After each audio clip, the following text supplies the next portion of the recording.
दोस्तों, एक बार भगवान विष्णु शेषनाग की शैया पर विश्राम कर रहे थे। तभी वहां देवर्षि नारद आते हैं। उन्हें देखकर भगवान विष्णु कहते हैं, हे नारद जी, आइए, आज आपका कैसे आगमन हुआ। तो नारद जी कहते हैं, हे प्रभु, मन में आपको देखने की जिज्ञासा हुई तो चला आया। तभी देवर्षि नारद बोले, हे भगवान, आज मेरे मन में एक शंका निर्माण हो रही है। आप मुझे इस प्रश्न का उत्तर देने की कृपा करें। तभी देवर्षि नारद बोले, हे भगवान, भाई और बहन का रिश्ता कैसा होता है। तब भगवान विष्णु कहते हैं, हे देवर्षि नारद, आज मैं आपको अमीर बहन और गरीब भाई की कहानी सुनाता हूँ। भगवान विष्णु कहते हैं, ये इतनी अच्छी कहानी है, मैं कहानी सुनाना आरंभ करता हूँ। तब देवर्षि नारद कहते हैं, हे प्रभु, मैं पूरा मन लगाकर इस कहानी को सुनूंगा। भगवान विष्णु कहते हैं, प्राचीन काल की बात है। किसी नगर में एक बहुत अमीर किसान रहता था। उस किसान के घर में दो जुड़वा संतानें पैदा हुई थी। उन दोनों जुड़वा संतानों में एक पुत्र था और एक पुत्री थी। किसान अपने पुत्र का नाम रोहन रख देता है और पुत्री का नाम कमला रखता है। इधर धीरे धीरे रोहन और कमला बड़े होने लगते हैं। जब धीरे धीरे किसान की दोनों संतानें बड़ी हो जाती हैं, जब धीरे धीरे उनकी आयु विवाह योग्य हो जाती है, तो किसान को उनके विवाह की चिंता सताने लगती है। एक दिन वो किसान किसी काम से एक शहर में जाता है, तो वहाँ एक व्यापारी का पुत्र उसे पसंद आ जाता है और उस व्यापारी के पुत्र के साथ वो अपनी बेटी कमला का विवाह कर देता है। इस प्रकार से कमला अपने पिता के यहाँ से विदा होकर अपने ससुराल चली जाती है। अपनी पुत्री के विवाह के बाद किसान अपने पुत्र के विवाह के बारे में भी सोचता है कि बेटी तो अपने घर की हो गई, अब मुझे अपने पुत्र का विवाह भी कर देना चाहिए। यदि मेरे पुत्र का विवाह हो गया तो मैं अपना बचा हुआ जीवन अपने बहू बेटों के साथ में रहकर आराम से व्यतीत करूंगा।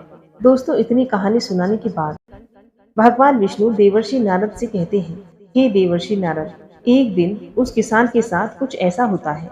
किसान किसी भयानक बीमारी की चपेट में आ जाता है। जब वह किसान का पुत्र अपने पिता की ये हालत देखता है, किसान की यह हालत देखकर उसका बेटा बहुत ही परेशान हो जाता है। अपने पिता का अच्छे अच्छे डॉक्टरों पे इलाज करवाता है और अपने पिता के लिए महंगी से महंगी दवाइयाँ लेकर आता है और उसकी सारी संपत्ति पिता के इलाज में चली गई। इस प्रकार अपने पिता का इलाज कराते हुए वह किसान का पुत्र एकदम से कंगाल हो जाता है। लेकिन पिता की हालत में कोई सुधार नहीं आता है। जब कोई भी दवाई किसान की बीमारी में काम नहीं करती है, तो एक दिन किसान अपने बेटे को अपने पास बुलाता है और कहता है, हे पुत्र, जब भी कोई काम मनुष्य की सामर्थ्य के बाहर हो जाता है, तब उसका कोई समाधान न मिले, तो उस काम को भगवान के भरोसे छोड़ देना चाहिए। इसलिए पुत्र, अब तुम मेरी चिंता छोड़ो और अब तुम अपने भविष्य के बारे में सोचो। आज नहीं तो कल मुझे तो जाना ही है। इसलिए पुत्र, अब तुम मेरी चिंता करना छोड़ दो और अपना विवाह करके अपने घर गृहस्थी बसा ले। अपने पिता के मुख से इन बातों को सुनकर रोहन एकदम चुप हो जाता है।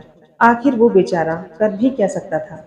उसके घर में जो भी जमा पूंजी थी, वो तो उसके पिता के इलाज में पहले ही खर्च हो चुकी थी। फिर वह रोहन कहता है, हे पिताजी, जैसा आपको उचित लगे आप वैसा कीजिए। इसके बाद वह किसान अपने पुत्र की शादी एक गरीब कन्या से करवा देता है और शादी के कुछ दिन बाद ही उस किसान की मृत्यु हो जाती है। इधर पिता की मृत्यु के बाद रोहन अपने पिता का पूरी रीति रिवाज से अंतिम संस्कार करता है। रोहन का घर, जमीन जायदाद, पिता की बीमारी में सब कुछ खर्च हो गया था। जो कुछ भी जमा पूंजी बच जाती है, वह पिता के अंतिम संस्कार में समाप्त हो जाती है। इस प्रकार से रोहन एकदम गरीब हो जाता है। भगवान विष्णु कहते हैं, हे देवर्षि नारद, जब रोहन एकदम कंगाल हो जाता है, तो वह अपनी पत्नी के साथ गांव के बाहर एक झोंपड़ी बनाकर रहने लगता है और दूसरे के खेतों में मेहनत मजदूरी करके अपने बीवी बच्चों का पेट पालने लगता है। उधर रोहन की बहन कमला, जिसका विवाह एक धनी व्यापारी के घर में हुआ था, उसे जब अपने भाई की स्थिति के बारे में पता चलता है और रोहन की बहन अपने भाई से नफरत करने लग जाती है और वह सोचने लगती है कि अब तो मेरा भाई बहुत ही गरीब हो चुका है। उसका घर जमीन सब बिक चुके हैं और अब उसके पास कुछ नहीं बचा है। यदि ऐसी हालत में मेरी ससुराल आता है, तो उसे देख देख कर मेरी देवरानी जेठानी मेरा बड़ा ही अपमान करेंगी और वो मेरा बहुत ही मजाक उड़ाएंगी कि तेरे पीहर वाले तो बड़े ही गरीब हैं। ऐसे तो मेरी बहुत बदनामी होगी। इसीलिए कमला अपने सगे भाई से रिश्ता तोड़ देती है। अब कमला ना तो अपने भाई को अपने ससुराल बुलाती है और ना ही अपने भाई से मिलने अपने घर जाती है। कमला के भाई को भी अच्छी तरह से पता होता है कि मेरी बहन मुझसे नफरत क्यों करती है, इसलिए रोहन भी अपनी बहन के ससुराल कभी नहीं जाता है। इस तरह से कमला अपने ससुराल में बड़े ही मजे से जिंदगी गुजारती है। इधर रोहन मेहनत मजदूरी करके अपनी पत्नी के साथ झोपड़ी में रहकर किसी तरह से जीवन व्यतीत करता है। भगवान विष्णु कहते हैं, हे देवर्षि नारद, जब कुछ साल ऐसे ही गुजर जाते हैं। कुछ साल गुजरने के बाद एक दिन रोहन की बहन कमला की लड़की की शादी तय हो जाती है। लेकिन रोहन की बहन कमला अपने भाई को कोई निमंत्रण नहीं भेजती है।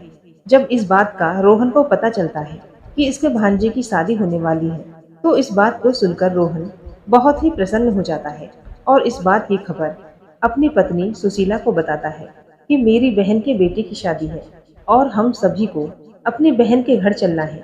जब रोहन की पत्नी को इस बात का पता चलता है कि ननंद के बेटे की शादी है, तो वो भी इस बात को सुनकर खुश हो जाती है और सोचने लगती है, चलो इसी बहाने से सही, कम से कम मैं अपनी ननद से जाकर मिल तो सकती हूँ और उसके घर को देख आऊंगी। वह बड़ी खुश होकर अपने पति से कहती है, मैं तुम्हारे साथ जरूर चलूंगी, लेकिन पहले मुझे ये बताओ कि हमारी ननद ने हमारे लिए निमंत्रण भेजा है। अपनी पत्नी के मुख से इन बातों को सुनकर रोहन बिल्कुल चुप हो जाता है।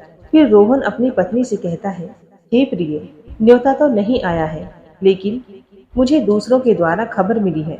रोहन बोला, हे प्रिय, इससे क्या फर्क पड़ता है तो हमारी बहन का ही बेटा। तब सुशीला अपने पति से कहती है, देखो बात तो आपकी सही है कि आपके भांजे की शादी है, लेकिन बिना निमंत्रण के ननद के घर जाना उचित नहीं है और आपको भी वहां नहीं जाना चाहिए। रोहन अपनी पत्नी को समझाता है कि हे प्रिय, कमला की ससुराल वाले बड़े आदमी हैं, उन्हें हमारी याद नहीं रही होगी, या फिर हो सकता है कि उन्होंने हमें न्योता भिजवाया हो, लेकिन न्योता वाला पर्चा हमारे पास तक ही न पहुंचा हो। इसलिए तुम किसी भी बात को सोचा विचारी मत करो। बच्चों को तैयार करके तुम मेरे साथ बहन के घर चलो। अपने पति की इन बातों को सुनकर सुशीला कहने लगती है, अगर तुम जाना चाहते हो तो तुम जा सकते हो, लेकिन बिना निमंत्रण के मैं नहीं जाऊंगी। तब पत्नी के मुख से ऐसी बात सुनकर रोहन कहता है, ठीक है, यदि तुम्हारी यही इच्छा है तो तुम बच्चों के साथ घर ही रहो। मैं अकेला ही कमला की ससुराल को चला जाता हूँ। यदि मैं भी नहीं गया तो मेरी बहन की देवरानी जिठानी मेरी बहन को बात बात पर ताना मारेंगी और कहेंगी कि भाई का खर्चा ना हो जाए, इसलिए तेरा भाई नहीं आया। इतना कहकर रोहन घर के अंदर से बाहर चला जाता है। भगवान विष्णु कहते हैं, हे देवर्षि नारद, रोहन अब बहुत ही ज्यादा गरीब हो चुका था।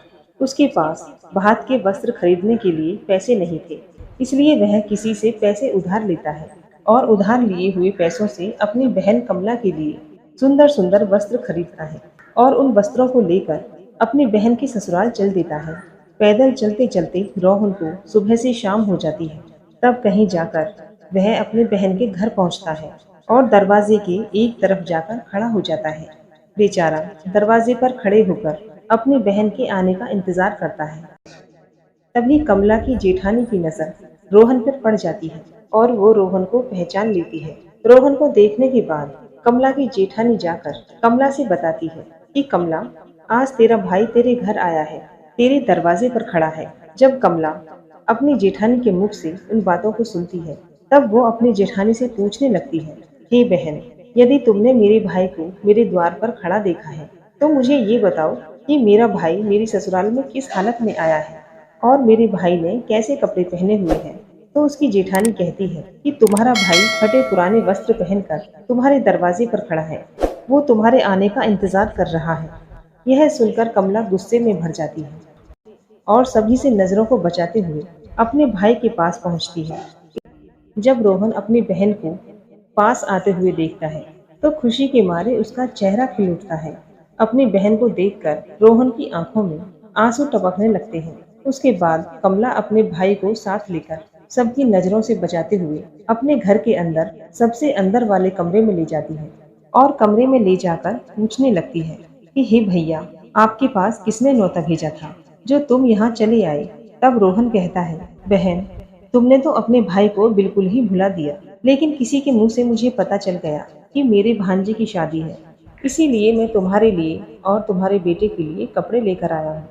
भाई के मुख से इन बातों को सुनकर कमला कहती है, भाई, तुम्हें बेशर्मों की तरह यहाँ नहीं आना चाहिए था। तुम इस तरीके से फटे पुराने कपड़े पहनकर मेरे घर तक चले आए। ये मेरे लिए बड़े शर्म की बात है। कम से कम अपनी नहीं, मेरी इज्जत का तो ख्याल करते। आपने मेरी मान सम्मान का तो ख्याल किया होता। आखिर तुम्हारी तो कोई इज्जत है नहीं, हमारी इज्जत के बारे में तो सोच लिया होता। कमला के मुख से ऐसे कटु शब्द सुनकर उस मजबूर भाई का कलेजा छलनी हो जाता है। तब रोहन अपनी बहन के पैरों में गिरकर माफी मांगने लगता है और कहता है, बहन, मुझे क्षमा कर दो। मुझे नहीं पता था कि मेरी वजह से तुम्हारी यहाँ बदनामी होगी। तुम्हारी बदनामी ना हो, तुम्हारी देवरानी जिठानी तुम्हें ताना ना मारे, मैं तो इसीलिए तुम्हारे लिए वस्त्र लेकर आया हूँ। यदि मुझे ये बातें पहले ही पता होती कि तुम मेरी वजह से इतनी परेशान हो जाओगी, तुम्हें मेरे आने से इतना बुरा लगेगा, तो मैं तुम्हारे घर कभी नहीं आता। मैं तो यही सोच कर आया था कि मेरे भांजे की शादी है। यदि मैं नहीं पहुंचा तो मेरी बहन की देवरानी जिठानी ताना मारेंगी।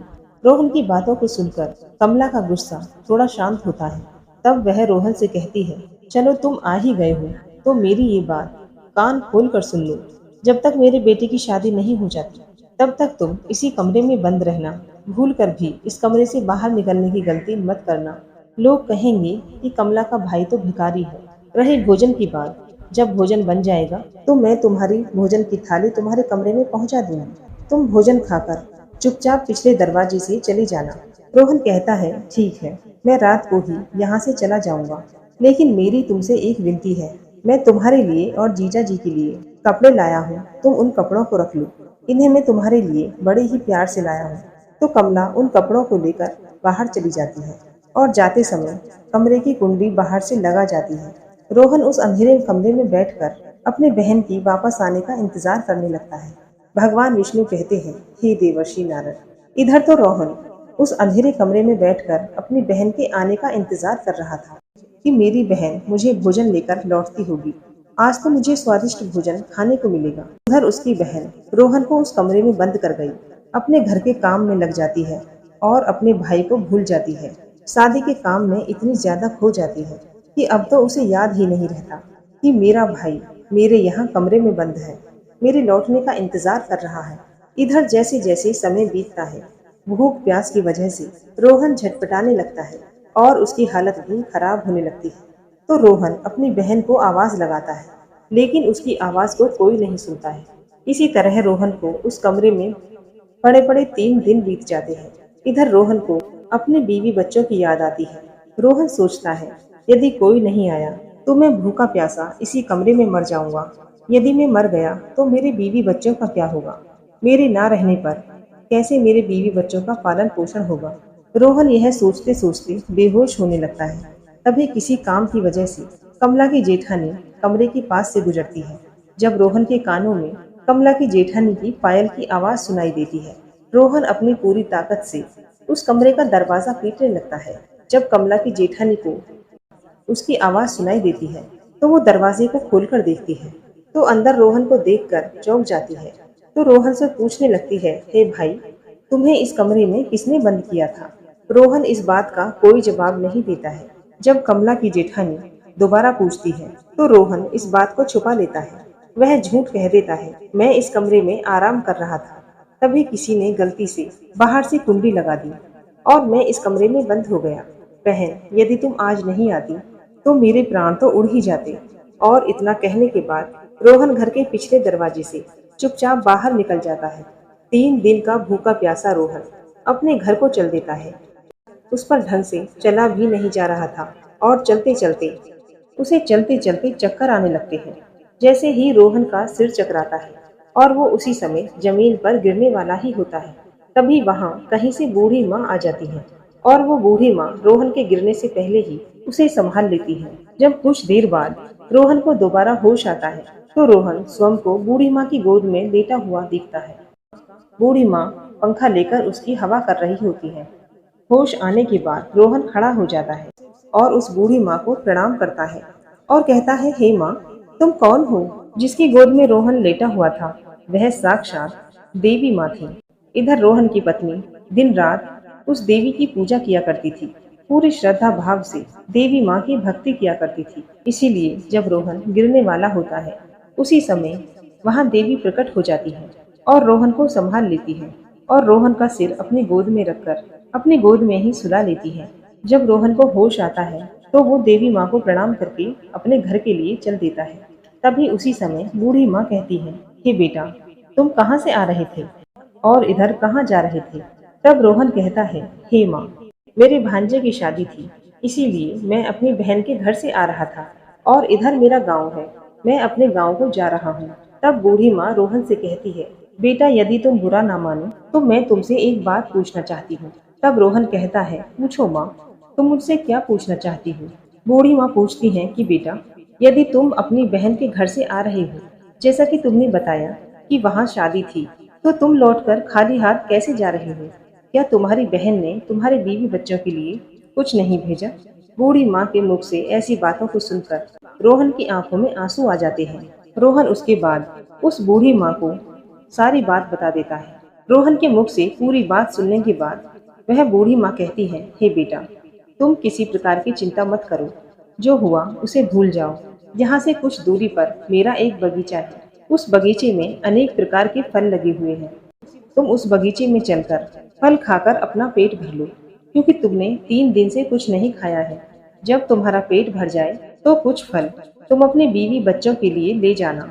तुम्हारे बीवी बच्चे जब भी तुमसे मिलेंगे तो पूछेंगे कि तुम अपनी बहन के ससुराल से क्या लेकर आए हो, तो तुम कह देना, मेरी बहन ने तुम्हारे लिए ये फल भेजे हैं। ऐसा करने से बेटा, तुम अपने बीवी बच्चों के सामने शर्मिंदा होने से बच जाओगे और तुम्हारी मान प्रतिष्ठा भी बची रहेगी। रोहन इस प्रकार से जब बूढ़ी माँ की इन बातों को सुनता है तो वह बात मानकर उस बूढ़ी माँ के बगीचे में पहुंच जाता है। उस बगीचे में अनेक प्रकार के फल लगे हुए थे।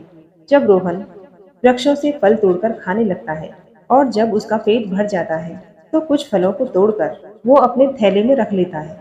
ये सब करने के बाद में उस बूढ़ी माँ से आज्ञा लेकर अपने घर चला आता है। तब बूढ़ी माँ रोहन से कहती है, हे पुत्र, जाते समय तुम मेरी ये 8 बातें सुनते जाओ, ये तुम्हारे जीवन में बहुत काम आएंगी। इस प्रकार से बूढ़ी माँ रोहन को वो 8 बातें बताती है। उन 8 बातों को सुनकर रोहन अपने घर चल देता है। जब रोहन फलों से भरा हुआ थैला लेकर अपने घर पहुंचता है तो रोहन के छोटे छोटे बच्चे और रोहन की पत्नी रोहन के पास आती हैं और पूछने लगती हैं, पिताजी, तुम बुआ के घर से आ रहे हो, बुआ ने हमारे लिए क्या भेजा है? ये सुनकर रोहन उस थैले को अपनी पत्नी को थमा देता है और थैला देने के बाद रोहन घर से बाहर निकलकर चला जाता है। उधर रोहन के जाने के बाद में रोहन की पत्नी जब उस थैले को खोलकर देखती है, थैले के अंदर का नजारा देखकर वो ये सब देखकर हैरान रह जाती है। सुशीला थैले में देखती है कि वो थैला सोने चांदी के फलों से भरा हुआ है। जब रोहन की पत्नी अनार को फोड़कर देखती है तो अनार के फलों से हीरे निकलते हैं। जब आम के फल काटती है तो आम की गुठलियों की जगह सोने की गुठली निकलती है। यह देखकर रोहन की पत्नी बहुत खुश हो जाती है और दौड़कर अपने पति के पास पहुंचती है और अपने पति के पास पहुंचकर अपने पति से कहती है कि तुम तो शादी में गए थे और आखिर तुम लेकर क्या आए हो? रोहन अपनी पत्नी की बातों को सोचकर कहने लगता है कि मेरे घर वालों को शायद फल पसंद नहीं आए होंगे, इसीलिए मेरी पत्नी मुझसे आज ऐसी बात कह रही है। मुझे तो अपने बच्चों के लिए लड्डू लाने चाहिए थे। तो रोहन अपनी पत्नी से कहता है, बहन ने जो कुछ भी भेजा है वो मैंने तुम्हें लाकर दे दिया है। अब जो कुछ भी इस थैले में है वो बच्चों को बांट कर दे दो। तब रोहन की पत्नी कमला कहती है कि पहले तुम घर के अंदर चलो और घर के अंदर चलकर देखो कि तुम्हारी बहन ने तुम्हारे लिए क्या भेजा है। ये कहकर सुशीला अपने पति को पकड़कर ले जाती है और अपने पति से कहती है, इसे जरा देखिए तो सही, आखिर हमारी ननद ने हमारे लिए क्या भेजा है। और इतना कहकर सुशीला रोहन के सामने उस थैले को पलट देती है। थैला पलटते ही अंदर से हीरे मोती सोने चांदी निकलते हैं। सुशीला कहती है, हमारी ननद ने तो हमारा भाग्य ही बदल दिया, उन्होंने फलों में छुपाकर हीरे मोती हमें भेजे हैं। जब ये नज़ारा रोहन देखता है कि समझ जाता है कि मुझे रास्ते में जो बूढ़ी माँ मिली थी वो कोई साधारण माँ नहीं थी, वो बूढ़ी माँ कोई देवी माँ थी। लेकिन इस बारे में रोहन अपनी पत्नी को कुछ नहीं बताता है और मन ही मन उस बूढ़ी माँ को धन्यवाद देता है। भगवान विष्णु कहते हैं, हे नारद जी, इस तरह से रोहन को बहुत सारा धन हो जाता है। रोहन पहले की तरह से फिर से अमीर बन जाता है। कुछ समय बाद रोहन रोहन अपने बीवी बच्चों के लिए एक आलीशान महल बनवाता है और बड़े ही शान शौकत के साथ राजा महाराजाओं की तरह उस महल में रहने लगता है। और सभी नगर के लोग भी ऐसे देखकर उसका मान सम्मान करने लगते हैं। धीरे धीरे करके जब रोहन का महल तैयार हो जाता है, जब उसके राजा महाराजाओं जैसी शान शौकत हो जाती है, तो एक दिन रोहन की पत्नी सुशीला रोहन से कहती है, सावन का महीना आने वाला है और सावन के महीने में सभी स्त्रियां अपने पिता के घर जाती हैं। इसलिए तुम भी अपनी बहन के ससुराल जाओ और मेरी ननद को मेरे घर बुला कर लाओ। इसी बहाने से वो अपने पीहर घूम जाएंगी। इसी बहाने से मैं भी अपनी ननद से मिल लूंगी। रोहन जब अपनी पत्नी की ऐसी बातें सुनता है, तो रोहन अपनी पत्नी के कहने पर फिर से अपनी बहन के ससुराल चल देता है और कुछ समय के बाद ही अपनी बहन के ससुराल पहुंच जाता है। एक बार फिर से रोहन अपनी बहन के उसी दरवाजे पर जाकर खड़ा हो जाता है। उसी समय पर कमला की जेठानी घर से बाहर निकलती है और बाहर का नजारा देखकर दौड़ी दौड़ी कमला के पास जाती है और कमला से कहती है, हे कमला बहन, आज तेरा भाई आया है।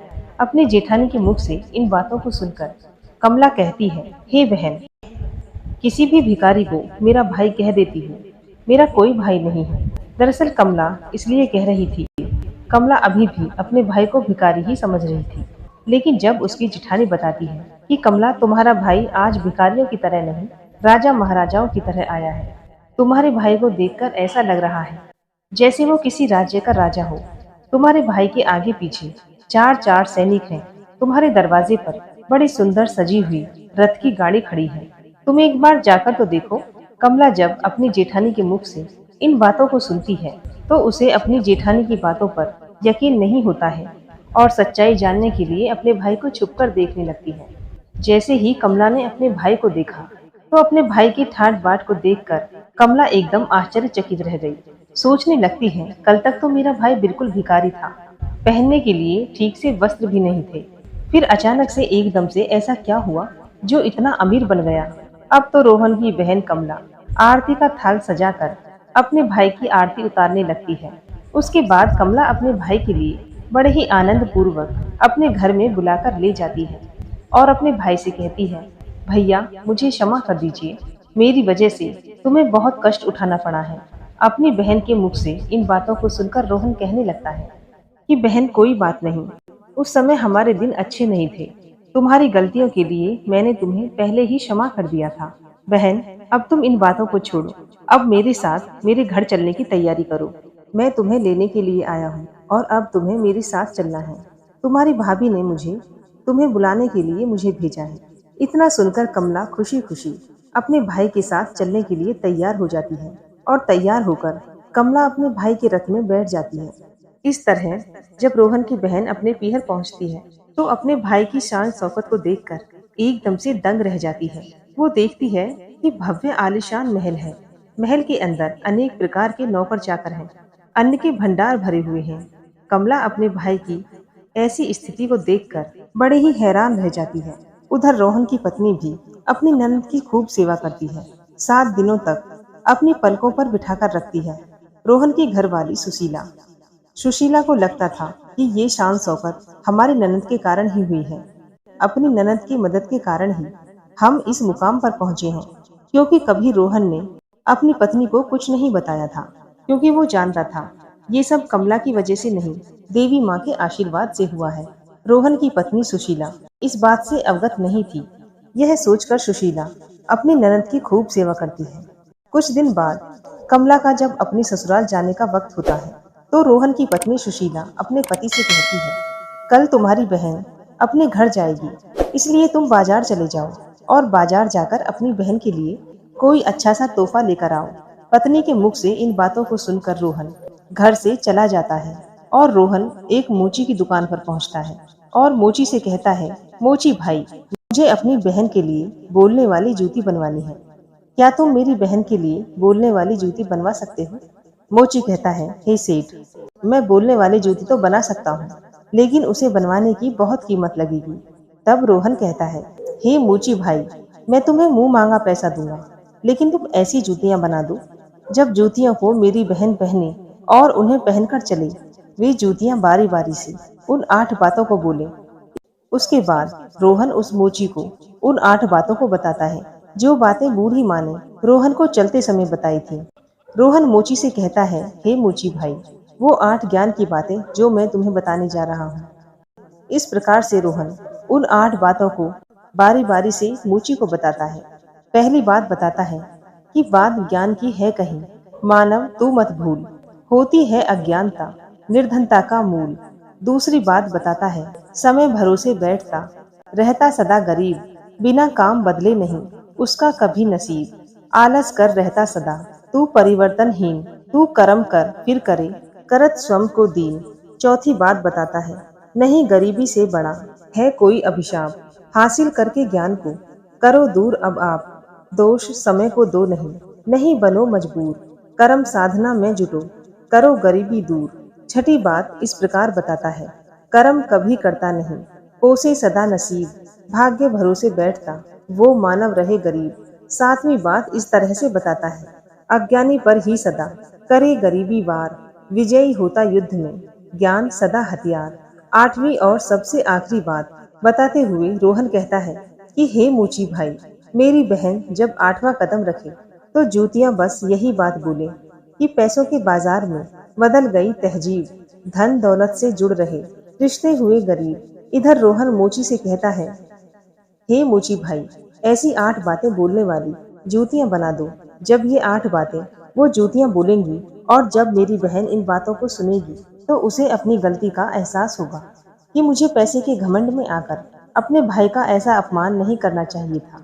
भगवान विष्णु देवर्षि नारद से कहते हैं, हे नारद जी, इस प्रकार रोहन मोची से हीरे मोतियों से जड़ी हुई सोने और चांदी की जूतियां बनवाता है और उन जूतियों को अपनी बहन को उपहार में देता है। सोने चांदी की जूतियां पाकर कमला का चेहरा एकदम खिल जाता है। उसके बाद कमला अपने भाई से विदा लेकर अपने घर चली जाती है। जब कमला अपनी ससुराल पहुंच जाती है तो कमला की देवरानी जिठानी पूछने लगती है, हे कमला, तुम अपने भाई के घर से आई हो, तुम्हारे भाई ने तुम्हें क्या उपहार दिया? तब कमला अपनी देवरानी जिठानी सास ससुर से कहती है, मेरे भाई ने मुझे ये जूतियां दी हैं। वो जूतियां दिखाती है और कहती है, मेरे भाई ने सोने चांदी हीरे से जड़ी हुई ये जूतियां दी हैं। तब कमला उन जूतियों को पहनकर चलकर दिखाती है। जैसे ही कमला उन जूतियों को पहनकर चलती है तो जूतियां बोलती हैं कि पैसों के बाजार में बदल गई तहजीब, धन दौलत से जुड़ रहे रिश्ते हुए गरीब। जब कमला इस बात को सुनती है तो उसका सर शर्म से नीचे झुक जाता है और अपने भाई को याद करके एकदम से रोने लगती है। जब देवरानी जेठानी पूछती है, कमला आखिर क्या हुआ जो तुम अचानक से रोने लगी? तब कमला अपनी जेठानी से सारी बातें बताती है कि हे बहन, मैंने पैसों के घमंड में आकर अपने भाई को कितना भला बुरा कहा था। मैंने अपने भाई से एक गिलास पानी तक को नहीं पूछा। देखो मेरे भाई ने मुझे कितनी कीमती जूतियां बनवा कर दी हैं। अब तो मुझे अपने आप से घृणा होने लगी है। मैं जीना नहीं चाहती। तभी कमला की जेठानी उसे समझाती है, हे बहन, जो हुआ उसे भूल जाओ। आगे से याद रखना, कभी किसी के साथ ऐसा बर्ताव मत करना, क्योंकि जो व्यक्ति धन दौलत का घमंड करता है उससे माता लक्ष्मी हमेशा के लिए दूर चली जाती है। इसलिए मेरी बातें तुम सदा याद रखना। और इस तरह से कमला की जेठानी कमला को 8 बातें बताती है कि हे कमला, जो व्यक्ति रात के समय रसोई में झूठे बर्तन रखता है और खाने पीने की चीजों को बर्बाद करता है, ऐसा व्यक्ति बहुत ही जल्दी निर्धन हो जाता है। दूसरी बात, जिस घर में घर की स्त्रियों का अपमान होता है, उनकी इज्जत नहीं की जाती, उस घर में देवी लक्ष्मी ज्यादा दिनों तक नहीं रुकती। तीसरी बात, जिस घर की स्त्रियां सूर्यास्त होने के बाद अपने घरों में झाड़ू लगाती हैं, चूल्हा चौका करती हैं, ऐसे परिवार के लोग बहुत जल्दी गरीब हो जाते हैं। चौथी बात, जिस घर में पैसों की कदर नहीं की जाती, फिजूल कार्यों में पैसे बर्बाद किए जाते हैं, ऐसे घरों से भी माता लक्ष्मी रूठकर चली जाती है। पांचवी बात, जो लोग पैसे आने के बाद दूसरे लोगों की मान प्रतिष्ठा में ठेस पहुंचाते हैं या फिर अपने धन के बलबूते पर दूसरे लोगों को परेशान करते हैं, ऐसे लोगों के घरों से भी माता लक्ष्मी बहुत जल्दी विदा ले जाती है। छठी बात, जिस घर के लोग अपने कर्तव्यों का पालन नहीं करते, जो लोग अपना कार्य कल पर टाल देते हैं, उन लोगों के घरों से भी माता लक्ष्मी रूठ जाती हैं। सातवीं बात, जिस घर के लोग अपने से बड़े लोगों की इज्जत नहीं करते, अपने से बड़ों का कहना नहीं मानते या फिर अपने से बड़ों से कटु शब्द बोलते हैं, ऐसे लोगों के लिए भी बहुत जल्दी गरीबी का सामना करना पड़ता है। आठवीं और अंतिम बात, जिस घर के लोग अपने मेहमानों का सम्मान नहीं करते, जो अपने घर के दरवाजे से किसी याचक को खाली हाथ लौटा देते हैं, ऐसे लोगों से भी माता लक्ष्मी रूठ जाती है। इस प्रकार से कमला की जेठानी कमला को 8 बातें बताती है और अपनी देवरानी से कहती है, हे बहन, मेरी इन 8 बातों को हमेशा याद रखना। फिर कमला एकदम से बदल जाती है। उसे समझ में आ जाता है, माया तो आनी जानी है, माया पर कभी घमंड नहीं करना चाहिए। भगवान ना जाने किसको गरीब बना दे और किसको अमीर। दोस्तों, आपको ये कहानी कैसी लगी कमेंट करके ज़रूर बताइएगा और हमारी वीडियो को लाइक करके चैनल को सब्सक्राइब करना ना भूलें।